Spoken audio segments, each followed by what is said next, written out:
Hello friends, welcome to our channel. आज की movie का नाम है क्यूपिड और ये एक हॉरर मूवी है। क्यूपिड की स्टोरी आपने पहले भी सुनी ही होगी। क्यूपिड जो रोमन गॉड का बेटा था, जहाँ गॉड ऑफ डेथ से उसने बदला लेने के लिए मदद मांगी और गॉड ऑफ डेथ ने क्यूपिड के माइंड में बहुत डार्कनेस भर दी और अब क्यूपिड एक डीमन बन गया था जिसे उन सब से नफरत थी जो प्यार का मिसयूज करते थे। और सही हालातों के अंदर क्यूपिड को समन किया जा सकता है उन लोगों को मारने के लिए जो लव को अब्यूज करते हैं। तो ये थी इस क्यूपिड की ओरिजिन, जो हद से ज़्यादा इंटरेस्टिंग है। अब आते हैं अपनी मूवी की ओर। स्टार्टिंग वैलेंटाइन डे से होती है और हमें दिखाते हैं कि एक आदमी जो अपनी गर्लफ्रेंड से रेस्टोरेंट में मिलने गया था और इस आदमी का कुछ ही दिन पहले डिवोर्स हुआ था और इस लड़की की उम्र की ही इसकी एक बेटी भी है। तो अब आप समझ ही गए होंगे कि उसका डिवोर्स क्यों हुआ था। वो पूरा टाइम अपनी अमीरी की ही बात कर रहा था, जिससे वो लड़की भी पक जाती है और वॉशरूम का बहाना बना के उससे पीछा छुड़ाती है। तब वो अपना फ़ोन चेक करता है और देखता है कि उसमें सैंडी की 12 मिस कॉल आई थी, लेकिन वो इग्नोर कर देता है। तभी सैंडी वहाँ आ जाती है। वो उसे कहता है कि वो वहाँ एक बिजनेस मीटिंग के लिए आया है, लेकिन सैंडी बहुत ज़्यादा परेशान थी और वो बताती है कि डिवोर्स की वजह से वो अपने डैड से बहुत नाराज़ थी और इसी वजह से उसने क्यूपिड को समन कर दिया। लेकिन अब वो अपने इस फैसले को बुरी तरह रिग्रेट कर रही थी, क्योंकि क्यूपिड ने उसकी मॉम के साथ साथ उसके सारे फ्रेंड्स को भी मारा। उसकी बातें सुनकर उसका डैड उसे बाहर ले जाता है और बाहर उसे वही लड़की मिलती है जिसके साथ वो डेट पर आया था, पर वो उसे बचकर जा रही, लेकिन वो जा पाती उससे पहले ही आसमान से एक एरो आता है और उसकी आंख में घुस जाता है और ऑन द स्पॉट वो मर जाती है। वो दोनों देखते हैं कि आसमान में क्यूपिड उड़ रहा था। उससे बचने के लिए वो भागते भागते जंगल पहुंच जाते हैं, लेकिन क्यूपिड वहां भी आ जाता है और उन दोनों को मार के उसके डैड का दिल बाहर निकाल लेता है। यहाँ पे हमें डीमन का इंट्रो दिया गया है कि क्यूपिड डीमन बनने के बाद कैसा दिखता है और वो क्या क्या कर सकता है। इसके बाद सीन आता है सीधे 1 साल बाद का, ठीक वैलेंटाइन दिन से 2 दिन पहले, जहाँ फे ब्लैक मैजिक की प्रैक्टिस कर रही थी। वो अपने स्कूल टीचर डंकन को लाइक करती, उसे पाने के लिए वो कई तरह के रिचुअल्स करती थी और स्पेल बोलती थी ताकि वो भी उसे प्यार करे। लेकिन डंकन अपनी fellow teacher miss Helen drag को डेट कर रहा था। अब मिस सिमंस उनके पास आती है और उन्हें बताती है कि उसकी एक स्टूडेंट के बालों में च्युइंगम चिपक गया है। वो स्टूडेंट थी फे, जो अपनी इकलौते फ्रेंड मैट के साथ उस च्युइंगम को निकालने की कोशिश कर रही थी। उसके बालों में ये गम एलिस ने चिपकाई थी, क्योंकि एलिस के पेरेंट्स का डिवोर्स हो गया था और फे की मॉम उसके डैड को डेट कर रही थी और एलिस डिवोर्स की वजह फे की मॉम को मानती थी और वो फे से बदला लेना चाहती थी। डंकन को पता चलता है कि ये सब एलिस ने किया है। वो एलिस को मिलकर समझाता है और फे सोचती है कि उसका ब्लैक मैजिक स्पेल काम कर रहा है, क्योंकि डंकन उसकी साइड ले रहा था। एलिस डंकन का फ़ोन चुरा लेती है और स्कूल के बाद उससे फे से चैटिंग करती है और उससे कुछ न्यूड पिक मांगती है। फे सोचती है कि उसका स्पेल काम कर रहा है और डंकन उसके प्यार में पड़ गया है, लेकिन उसे बिल्कुल भी अंदाज़ा नहीं था कि एलिस क्या करेगी। वो फे को क्लासेस ख़त्म होने के बाद मिलने को बोलती है। दूसरे दिन फे को लॉकर में एक लेटर और रोज़ मिलता है जो एलिस ने ही रखा था। मैट फे से कल होने वाले वैलेंटाइन डे डांस के लिए पूछता है, लेकिन फे मना कर देती है।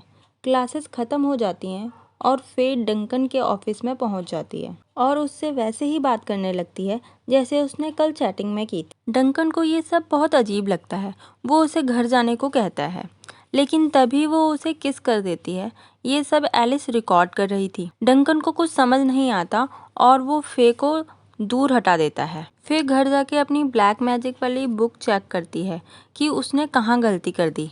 वो देखती है कि उसने सारे लव स्पेल यूज़ कर दिए हैं और अब एक ही स्पेल बचा था जो लव को डिस्ट्रॉय करने वाला था।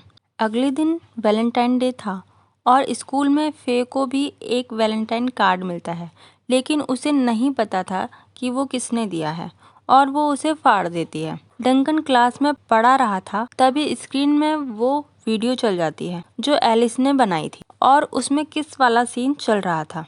ये देखकर फे क्लास से भाग जाती है और डंकन भी शॉक था क्योंकि उसके लिए वो सस्पेंड भी हो सकता था।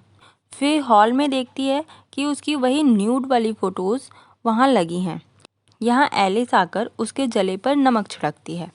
अब फे एलिस को स्लैप कर देती है और उनके बीच हाथापाई भी होती है, जिससे डंकन उनका वैलेंटाइन डांस कैंसिल करवा देता है।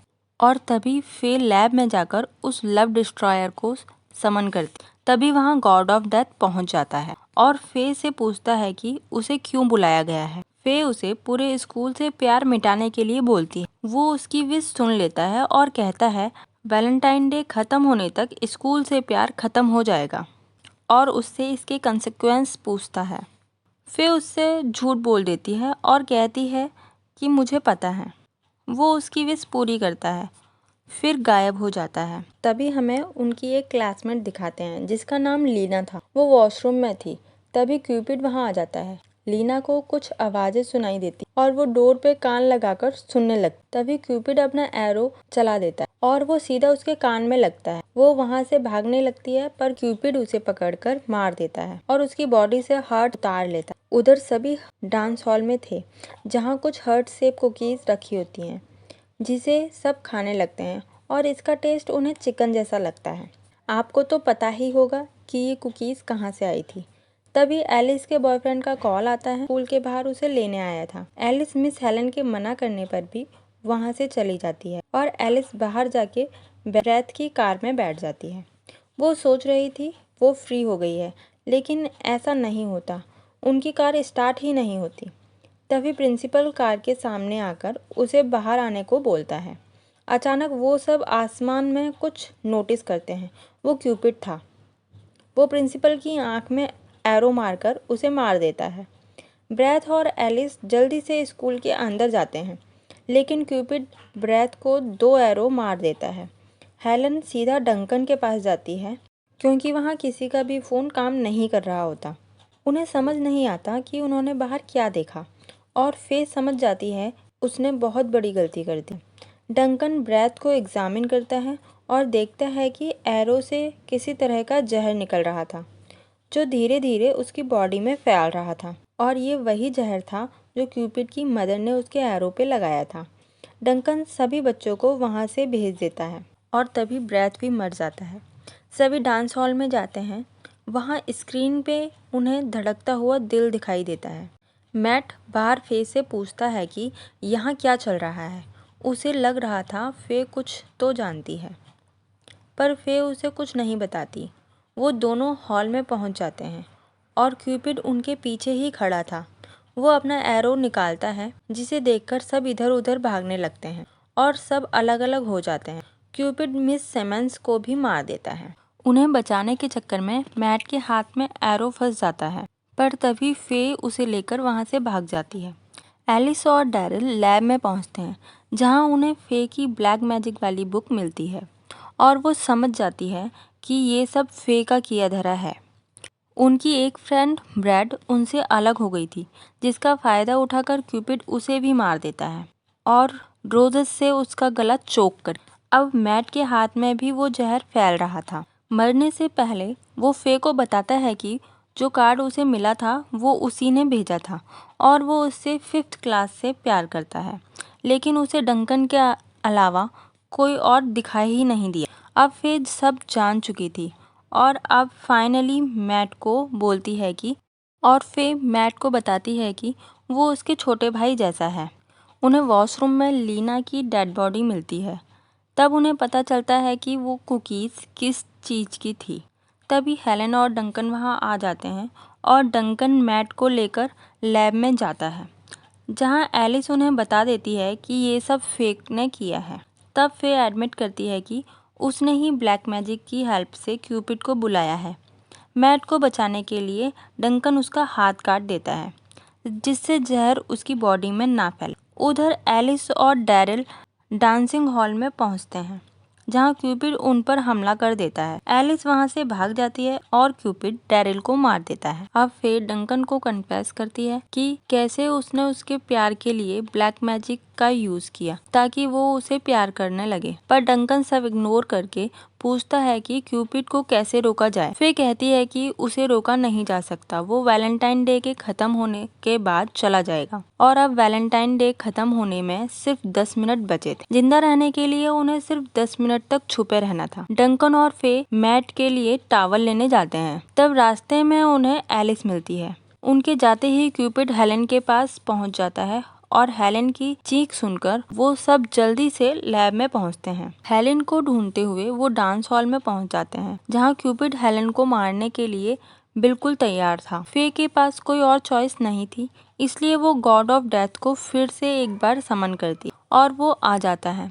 फे सबको उसकी तरफ देखने से मना करती है, क्योंकि अगर उसकी आंख में किसी ने देख लिया तो वो उसे मारकर उसकी सोल ले जाएगा। फिर उससे ये सब यहीं रोकने को बोलती है, पर बदले में वो उससे एक सैक्रिफाइस मांगता है। अब डंकन कहता है कि वैलेंटाइन डे खत्म होने में सिर्फ 2 मिनट बचे हैं। तब क्यूपिड उन्हें बताता है कि सब खत्म करने के लिए 2 मिनट उसके लिए बहुत ज़्यादा हैं।